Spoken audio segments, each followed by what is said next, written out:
Hello everyone, welcome in my YouTube channel MCN में आपका स्वागत है। तो चलिए आज क्वेश्चन सीरीज का पहला क्वेश्चन डिस्कस करते हैं। आज का पहला क्वेश्चन है, what is the solution used to clean the urethra when a patient have allergy with betadine. Question पूछ रहा है, what is the solution used to clean the urethra. Female patient है, कैथेटराइजेशन करने जा रहे हैं, उसके यूरेथ्रा को क्लीन करने के लिए कौन सा सॉल्यूशन यूज करेंगे जब जब पेशेंट को एलर्जी है किससे, बीटाडीन से। Option A 5% chlorhexidine, option B Savlon, option C 2.5% chlorhexidine, option D 10% chlorhexidine. Right answer होगा 2.5% क्लोरोहेक्सिडिन। जनरली पेशेंट को यूज करते हैं जनरली यूज 10% बीटाडीन किसके लिए, to clean the urethra.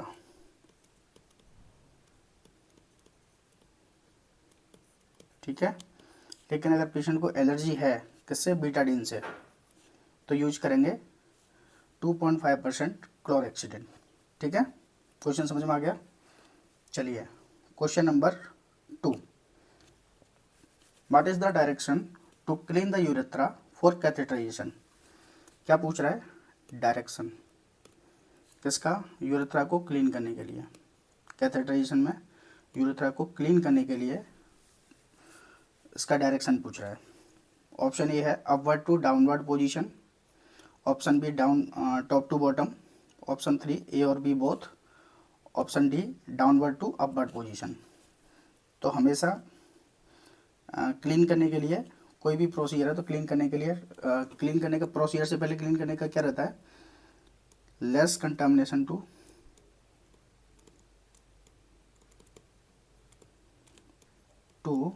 More contamination.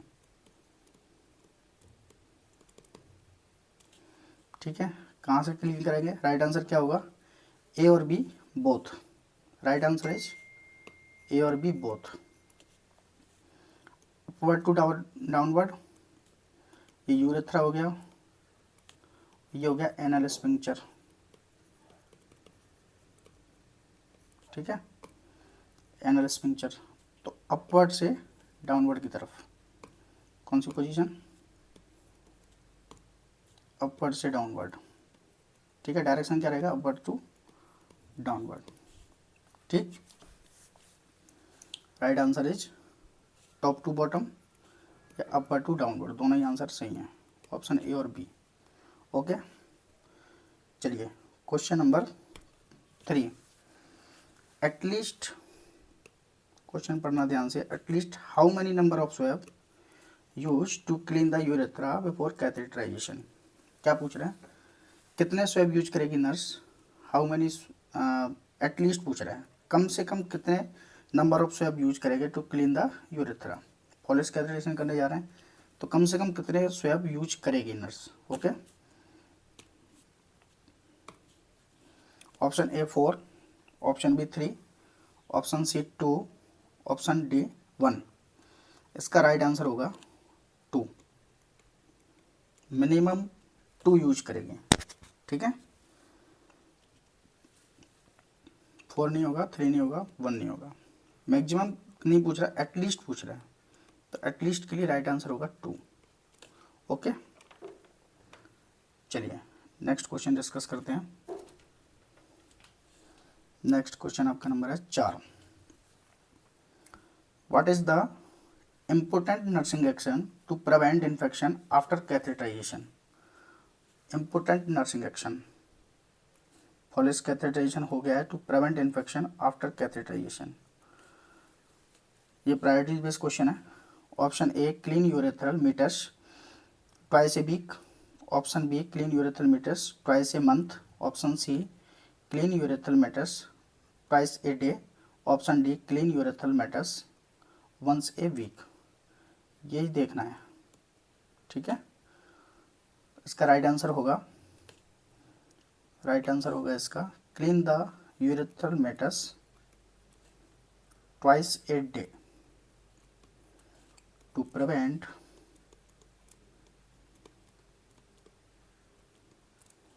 To prevent UTI. UTI क्या है? Urinary tract infection. ठीक है, यूरिनरी ट्रैक इन्फेक्शन के लिए अगर किसी पेशेंट को फॉलिस कैटेटराइजेशन हो जाता है, उसके पास एक चार्ट होता है जिसमें 2 आवरली मीटर्स क्लीनिंग और ये सब डिटेल मेंशन होती हैं, उसको बोलते हैं कॉटी। ठीक है, NABH हॉस्पिटल में ये देखने को मिलता है ज़्यादातर, कॉटी। ये क्या होता है? Catheter associated urinary tract infection.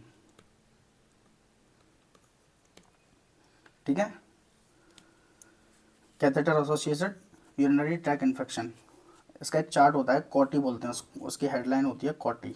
ठीक है, तो उसमें कैथेटर की मॉनिटरिंग की जाती है कि कितने ओवरली उसको क्लीन कर रहे हैं, कोई इन्फेक्शन तो नहीं है, कोई पस तो नहीं है, कुछ तो नहीं है, वो सब चीज़ें देख के उसमें चार्ट में मेंशन की जाती हैं।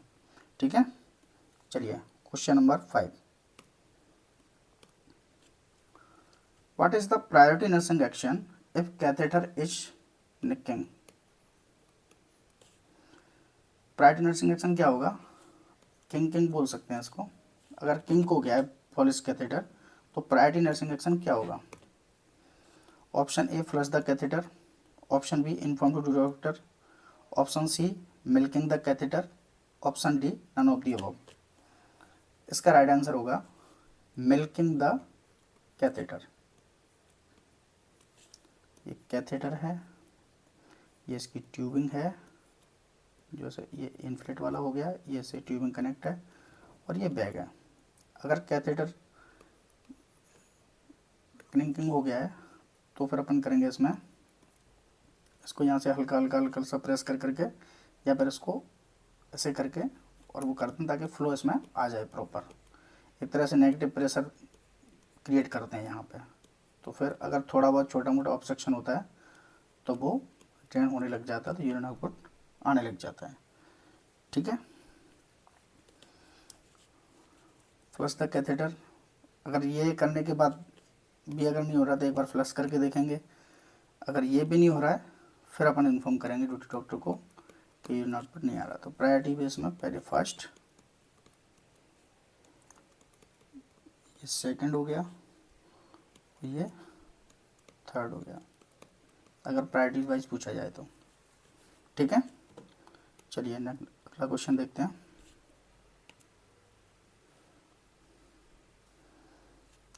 What is the cause of constipation except? Constipation का क्या कॉज हो सकता है किसी एक को छोड़ के? Option A, lack of privacy. Option B, low fibre diet. Option C, habit. Option D, long time use of laxative. Constipation के लिए क्या क्या कारण हो सकते हैं किसी एक को छोड़कर? लैक ऑफ प्राइवेसी बिल्कुल हो सकता है, अगर किसी को प्राइवेसी नहीं मिल रही है प्रॉपर तो उसकी वजह से कॉन्स्टिपेशन हो सकता है। लो फाइबर डाइट, अगर फाइबर रिच डाइट नहीं है तो भी हो सकता है। हैबिट की वजह से भी हो सकता है constipation. Long time use of laxative, जो मोशन करवाने के लिए जो लैक्सेटिव यूज करते हैं उनके रेगुलर अगर कोई ले रहा है तो उसके बंद करने से रीजन नहीं होगा कॉन्स्टिपेशन का। ठीक है, इसका राइट आंसर होगा डी। ठीक है, लॉन्ग टाइम अगर यूज करते हैं लैक्सेटिव का तो वो कॉज नहीं करेगा कॉन्स्टिपेशन को, तो राइट आंसर होगा डी। ओके, चलिए next question. What is the Crede manoeuvre? क्या पूछ रहा है? क्रेड मैन्यूअर पूछ रहा है। क्रेड मैन्यूअर की डेफिनेशन पूछ रहा है। Finger insertion into the rectum, option A. Option B, gently massage to the patient abdomen from upward to downward direction. ठीक है, ऑप्शन सी ए और B both, option D none. ठीक है, इसका राइट आंसर क्या होगा? इसका राइट आंसर होगा gently massage, right answer B, gently massage the patient abdomen from upward to downward direction. ठीक है, ये किसकी डेफिनेशन है? इसको बोलते हैं वेल्सलम manual.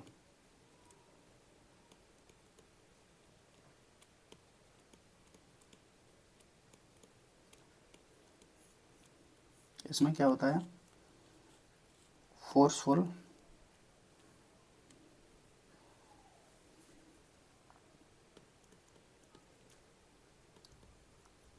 Forceful insertion of finger in the rectum. ठीक है, forceful insertion of the finger in the rectum. ठीक है, इसको बोलते हैं वेल्सलम मैन्यूवर। इसको अवॉइड करना चाहिए या फिर कॉन्ट्राइंडिकेटेड बोल सकते हैं, कॉन्ट्राइंडिकेटेड बोल सकते हैं, या फिर इसको अवॉइड करना चाहिए किसमें? कार्डियक पेशेंट में, कार्डियक पेशेंट में। क्यों क्यों करना चाहिए कार्डियक पेशेंट में avoid?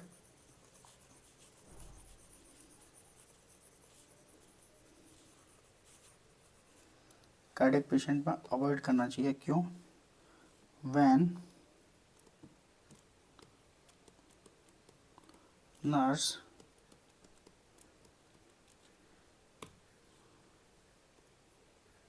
insert finger in the rectum,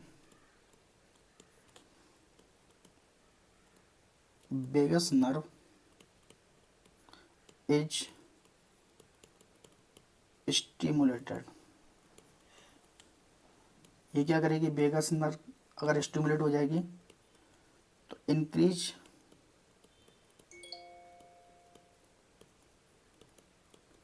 risk of bradycardia. ठीक है, अगर वेगस नर्व स्टिमुलेट होगी तो वो क्या करेगी? रिस्क को बढ़ा देगी किसकी? ब्रेडिकार्डिया की। ठीक है, चलिए नेक्स्ट क्वेश्चन देखते हैं।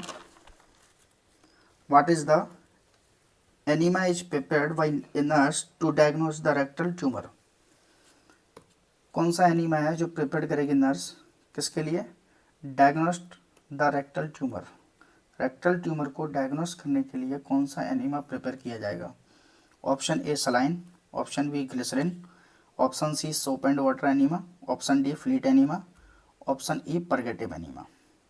ठीक है, इसका राइट आंसर क्या होगा? इसका राइट आंसर होगा फ्लीट एनीमा। क्यों होगा? Fleet enema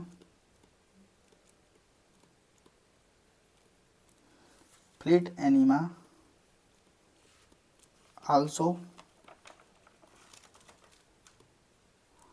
known as barium anemia।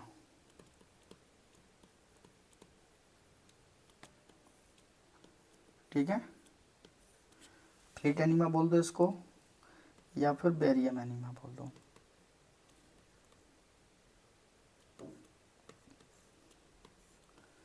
अगर कोई आपसे पूछे एक patient having white colour stool,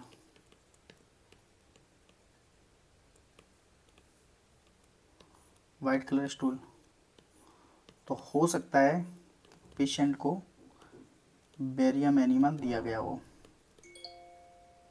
okay, तो अगर वाइट कलर का स्टूल आ रहा है तो पेशेंट को बेरियम एनीमा दिया है, उसकी वजह से उसको वाइट कलर का स्टूल आ रहा है। अगर इसका एक्सरे करवाएंगे तो बेरियम एनीमा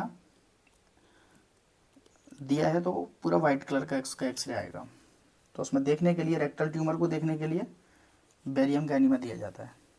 ठीक है, इसी को फ्लीट एनीमा बोलते हैं। ठीक है, चलिए question number 9, diagnostic enema also known as, ऐसा कौन सा एनीमा है जो एज ए डायग्नोस्टिक एनीमा होता है?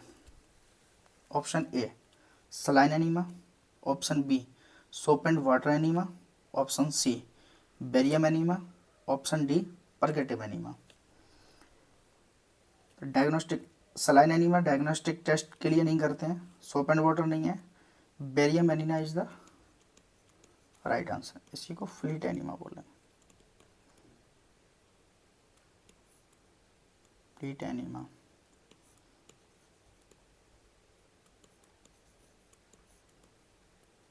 क्वेश्चन ये भी आ सकता है, fleet enema also known as, तो बेरियम एनीमा बोलेंगे।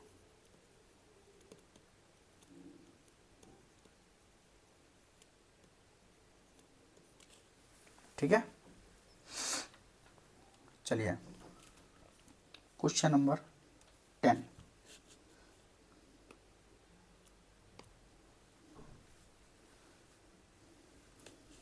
Question number 10, retention enema except, ऐसा कौन सा एनीमा जो रिटेंशन में आता है किसी एक को छोड़कर?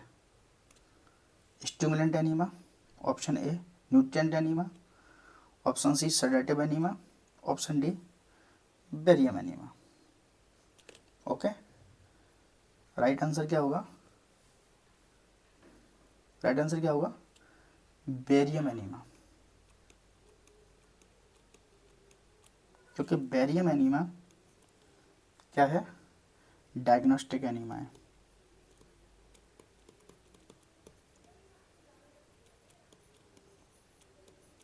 रिटेंशन एनीमा कौन कौन से होते हैं? रिटेंशन एनीमा नेक्स्ट स्लाइड में देखते हैं। रिटेंशन एनीमा,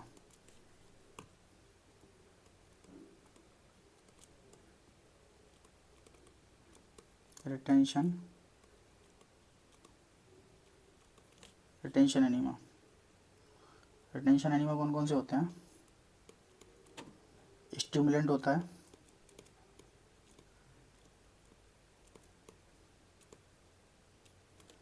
नंबर 1, दूसरा होता है न्यूट्रिएंट एनीमा,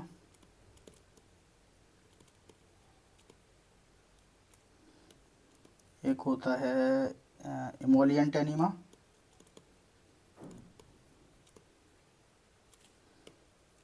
चौथा होता है तुम्हारा सेडेटिव एनीमा,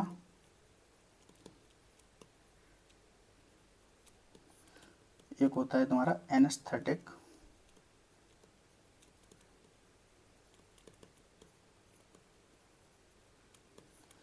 ये किस में आते हैं? ये आते हैं रिटेंशन एनीमा में। कौन कौन से? Stimulant enema, nutrient enema, emollient enema, sedative enema, anaesthetic enema. अगर कोई पेशेंट डाइट इंटेक कम है तो न्यूट्रिएंट एनीमा का यूज किया जाता है। सडेशन देने के लिए सडेशन एनीमा का यूज, सेडेटिव एनीमा का यूज किया जाता है। एनेस्थेसिया देने के लिए एनेस्थेटिक एनीमा का, स्टिमुलेंट एनीमा। ठीक है, तो ये सारे ऐसे एनीमा हैं जो लॉन्ग टाइम तक बॉडी में रहते हैं, जैसे कि नाम से पता चल रहा है रिटेंशन एनीमा। ठीक है, इसी में एक होता है इवैक्वेंट एनीमा। कौन से होते हैं? इसमें पूछा जा सकता है कि कौन सा रिटेंशन नहीं है या फिर कौन सा इवैक्यूएट नहीं है, तो इनके ऑप्शन दिए जाएंगे और किसी एक का ऑप्शन दिया जाएगा, तो वो देखना है, ये याद करने वाले हैं। ठीक है, एक होता है तुम्हारा इवैक्यूएट एनीमा। कौन सा होता है? Evacuant enema. इवैक्यूएंट एनीमा कौन कौन कौन से होते हैं? इसमें आते हैं एक तो सिंपल, एक होते हैं मेडिकेटेड, एक आता है कोल्ड एनीमा। ठीक है, मेडिकेटेड कौन कौन से होते हैं? मेडिकेटेड, मेडिकेटेड कौन कौन से होते हैं? मेडिकेटेड में होता है, एक तो होता है तुम्हारा ऑयल एनीमा, एक होता है तुम्हारा परगेटिव एनीमा,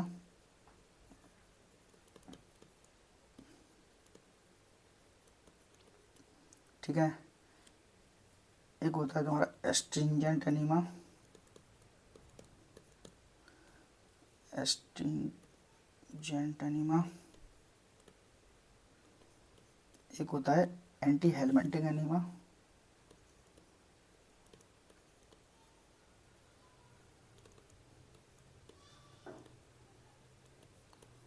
एक होता है carminative enema, carminative enema, 1 2 3 4 5, okay 5, ये होते हैं तुम्हारे मेडिकेटेड एनीमा, ठीक है। रिटेंशन एनीमा मैंने बता ही दिया आपको, मेडिकेटेड एनीमा हो गया, ठीक है।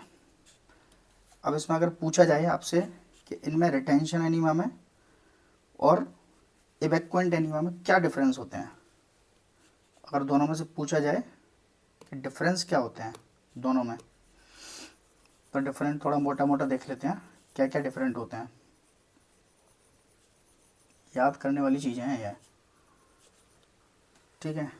जैसे लिखते हैं अपन एक तरफ इवैक्वेंट, इवैक्वेंट एनीमा मोटा मोटा देख लेते हैं, ठीक है। एक तरफ देखते हैं अपन रिटेंशन,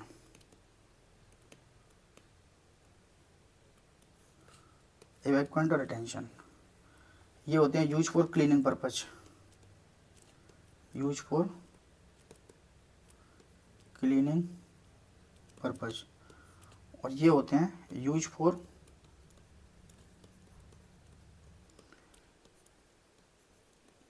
थेरेप्यूटिक पर्पज। एक डिफरेंस तो ये हो गया, इवैक्वेंट किस में यूज होते हैं? क्लीनिंग पर्पज में, और ये किस में होते हैं? थेरेप्यूटिक पर्पज में। इसकी अगर फ्रीक्वेंसी देखें कितनी बार दे सकते हैं? Use more than 1 A time in a day, ये एक बार से ज़्यादा बार दिया जा सकता है। कौन सा? इवैक्वेंट। रिटेंशन का क्या होता है? Retention use only once a day, ठीक है। ये कितनी बार यूज होता है? Once a day. इसमें और देखते हैं, अब इसमें एक एक्सेप्शन होता है, वंस ए डे यूज करते हैं, वंस ए डे, इसमें एक्सेप्ट होता है किसको छोड़कर? न्यूट्रिशन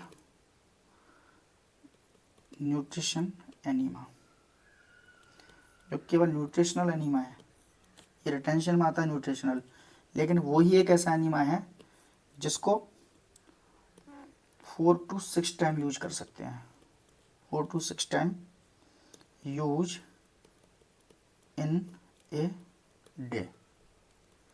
कितनी बार? 4 to 6 टाइम यूज कर सकते हैं किसको? रिटेंशन एनीमा को। रिटेंशन एनीमा में कौन सा आता है? न्यूट्रिएंट एनीमा, ठीक है। चलो फिर इसमें आगे और देखते हैं, sorry,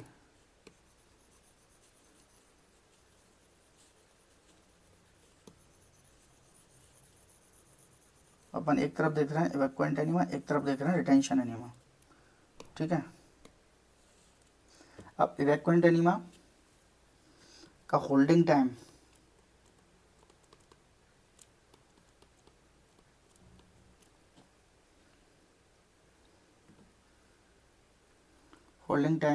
of solution, holding time of solution in sigmoid column,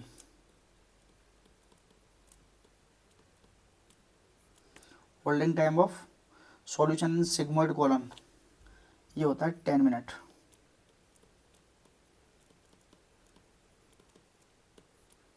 कितना होता है 10 मिनट, और इसमें होता है 2 आवर्स।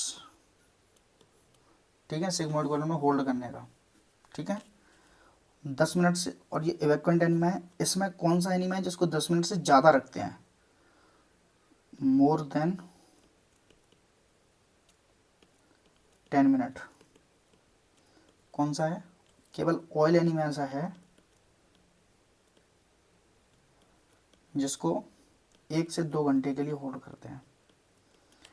ये डाटाबेस क्वेश्चन है जो आपको लिख के याद करने रहेंगे, ऐसे नहीं होंगे ये याद डायरेक्ट। ठीक है, कौन सा एनीमा है, मोर देन, इवैक्यूएंट एनीमा में आता है, कौन सा एनीमा है, ऑयल एनीमा है जो 1 से 2 घंटे के लिए रखा जाता है, बाकी सारे 10 मिनट से ज़्यादा नहीं रखे जाते हैं। ठीक है, कौन सा, इवैक्यूएंट।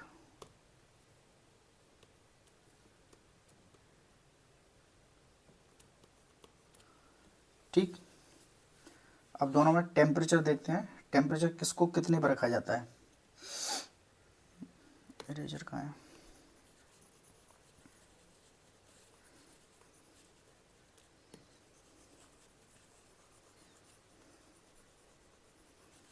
यहाँ पे देख रहे हैं इवैक्यूएंट,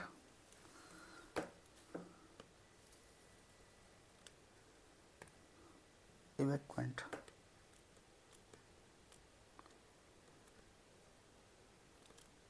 इवैक्यूएंट, यहाँ पे देख रहे हैं रिटेंशन।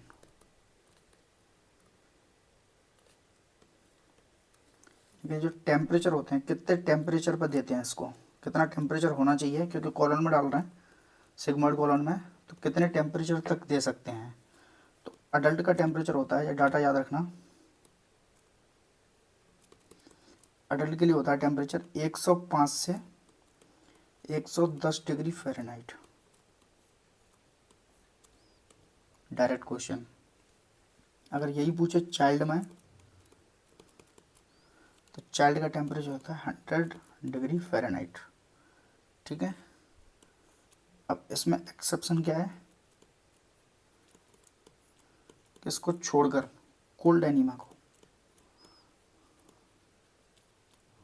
कोल्ड एनीमा को छोड़कर। कोल्ड एनीमा का टेम्परेचर कितना होगा, कोल्ड एनीमा का टेम्परेचर होगा 70 डिग्री फ़ारेनहाइट। अगर इसी को रेंज में पूछे तो 65 से 85 डिग्री फ़ारेनहाइट।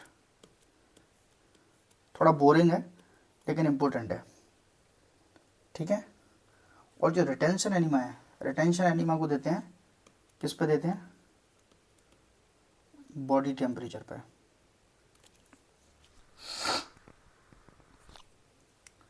इसमें एक्सेप्शन क्या है,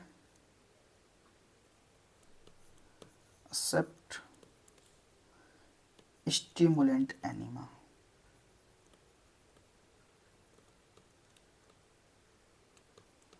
इसका टेम्परेचर क्या होता है, 108 डिग्री फ़ारेनहाइट। कोई पूछे स्टिमुलेंट एनीमा, रिटेंशन एनीमा का एक पार्ट स्टिमुलेंट एनीमा, इसको कितने टेम्परेचर पर दिया जाता है, तो बाकी सबके तो रिटेंशन में जितने भी हैं उनके बॉडी टेम्परेचर पर देते हैं, केवल स्टिमुलेंट एनीमा ऐसा है जिसको 108 डिग्री फ़ारेनहाइट पर दिया जाता है। ठीक है, अब इसका देखते हैं कौन सा एनीमा कितने अमाउंट में दिया जाता है। ठीक है, अमाउंट,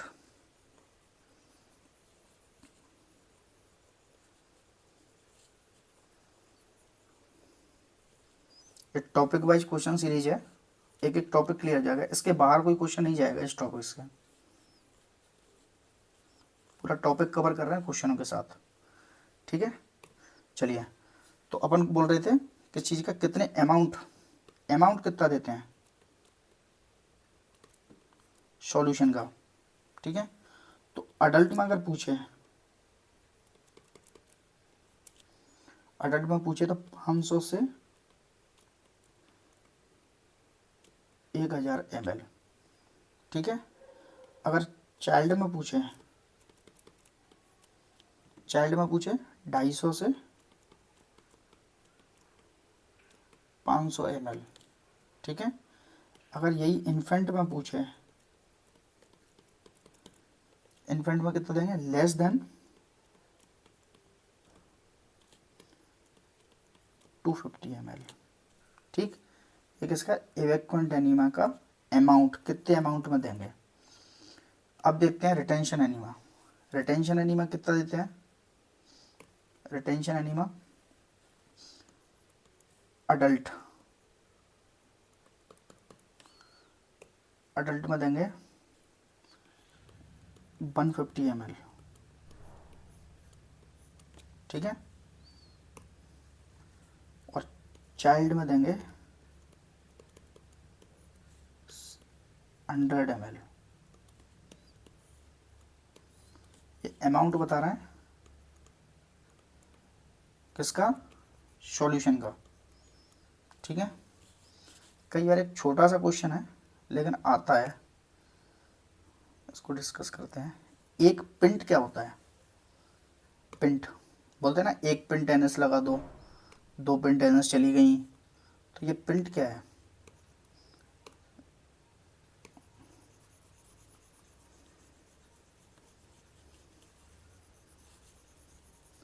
ये डायरेक्ट डाटाबेस क्वेश्चन है, थोड़ा ध्यान देना है। ठीक है, ये डाटा नोट कर लेना।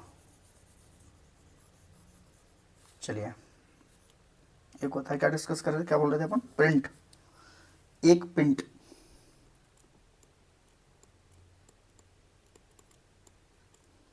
एक पिंट, एक पिंट इक्वल टू होता है 500 ml।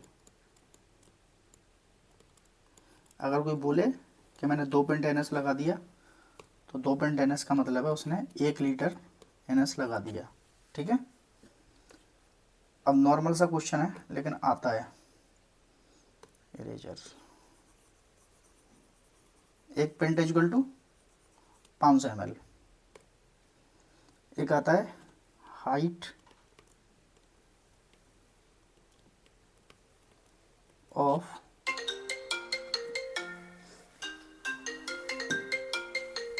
Of IV stand.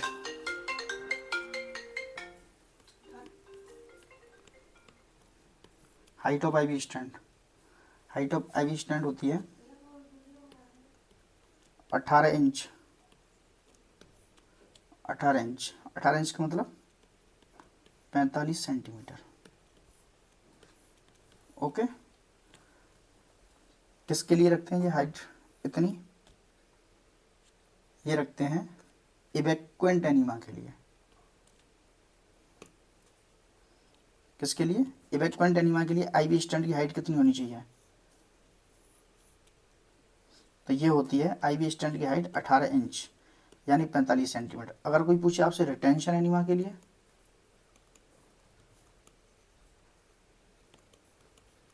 तो ये होती है 8 इंच रिटेंशन एनीमा के लिए। क्यों, कि इसका अमाउंट कम होता है, इसको स्लोली देना होता है। इसका अमाउंट ज़्यादा होता है, जैसे कि मैंने पहले बताया था। ठीक है, इसमें 500 से 1000 ml अडल्ट में देते हैं, चाइल्ड में देते हैं आपका 250 से 500, और लेस देन 250 ml इन्फेंट में देते हैं। रिटेंशन एनीमा अमाउंट कम दिया जाता है तो उसके लिए हाइट भी कम चाहिए, इसको स्लोली देते हैं। 8 इंच, 8 इंच मतलब 20 सेंटीमीटर। ठीक है, ये समझ में आ गया। चलिए, एक क्वेश्चन और मैं क्वेश्चन डालता हूँ, आप उसका आंसर कमेंट में करना। ठीक है, आपके लिए क्वेश्चन देते हैं।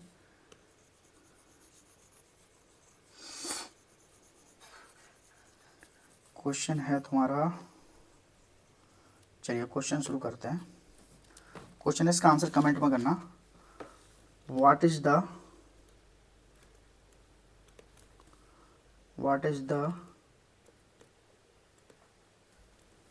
Enema is prepare by nurse to clean the bowl when a patient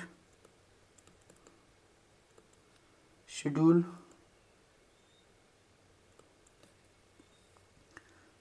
for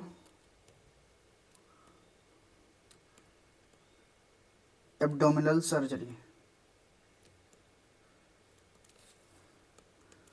ठीक है, what is the enema is prepared by nurse to clean the abdominal clean the bowel when a patient schedule for abdominal surgery. Option A soap and water enema. Option B saline enema. Option C simple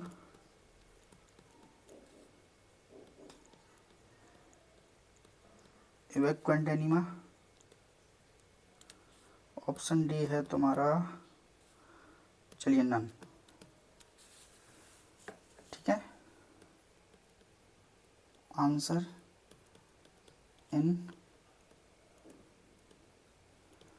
comment box. Next series में इसका answer बताएंगे rational के साथ। अगर आपको सही answer पता है तो कमेंट बॉक्स में कमेंट करिए इसका राइट आंसर। ठीक है, चलिए आज के लिए इतना ही। Thank you.